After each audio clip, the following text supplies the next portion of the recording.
आज के spoken class में बच्चों आपका स्वागत है।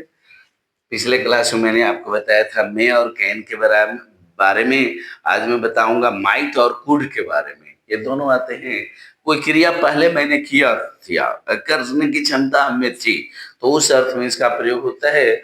लेकिन आज का जैसे हम लोग का I might go but he can't could not go. Can't नहीं बच्चों, इसका माइट के लिए यहाँ कुडेंट का प्रयोग हम लोग करेंगे। I might go but he couldn't go.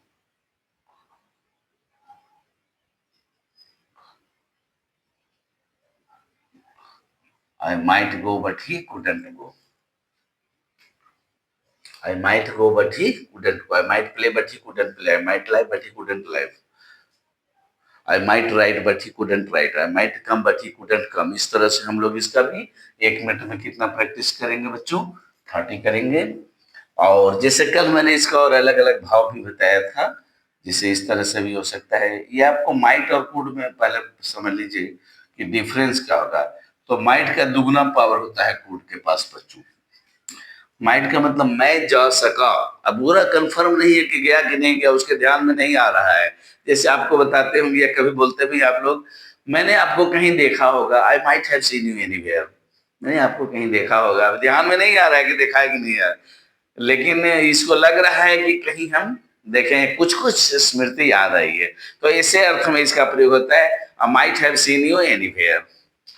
हाँ, तो माइट का दुगना पावर कुड के पास होता है। और ये अगर कह रहा है कुड मतलब कंफर्म है, उसने देखा ही है। I could have seen you, मैंने आपको निश्चित रूप से देखा है। तो ये दुगना पावर माइट का देखा होगा, वहां देखा, देख सका था, मैंने आपको देख सका था या मैंने आपको देखा था, कंफर्म कर रहा है। I might be playing but he couldn't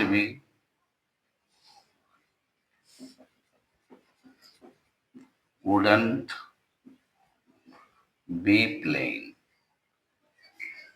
मैं खेलते हुए रह सका था, लेकिन वह खेलते हुए नहीं रह सका था।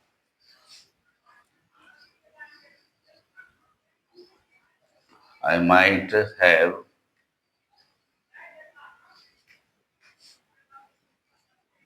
gone but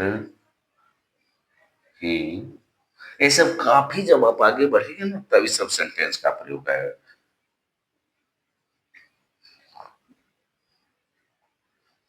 couldn't have,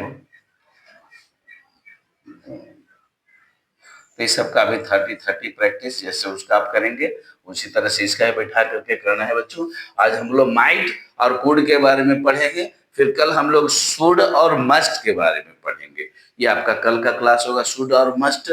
और उसके बाद फिर मैं आपको उसके अगले क्लास से मैं सेंटेंसेस को जोड़ना शुरू कर दूंगा।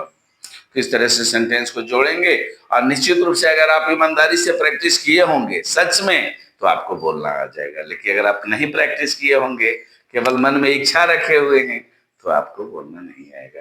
अगर केवल इच्छा रख लेती तो इंडिया कभी वर्ल्ड कप नहीं जीती। उसके लिए उसने प्रयास किया, एक एक बॉल, एक एक रन, उसके लिए मेहनत किया है, अपने खिलाड़ियों को प्रेरित किया, तब देखिए जाकर के इंडिया वर्ल्ड कप जीती है। इसलिए अगर आप लोग चाहते हैं, इस पर सबसे पहला स्पोकन क्लास में हम लोग यही बोलेंगे जो इंडिया वर्ल्ड कप जीती है। We will talk about the third winning world cup of India, T20 match, third winning bag.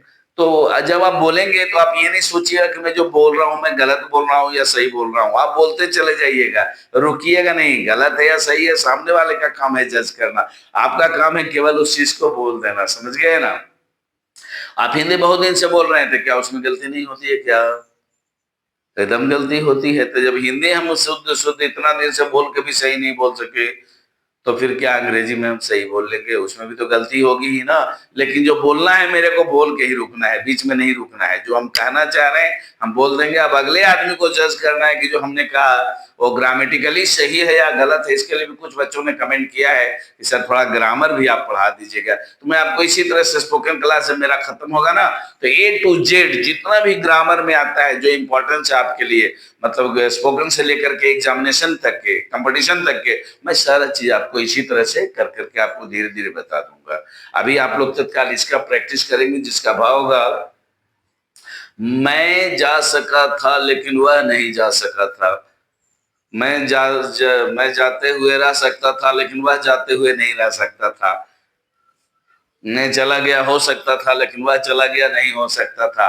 ये सब भाव अलग अलग बन रहे हैं, और फिर इसका प्रैक्टिस आज हम लोग करेंगे, फिर हम आपको आगे बताएंगे इसके आगे हम क्या कर सकते हैं स्पोकन क्लास में। और 2 या 3 दिन के बाद हम लोग बोलना प्रारंभ कर देंगे। जय श्री कृष्ण।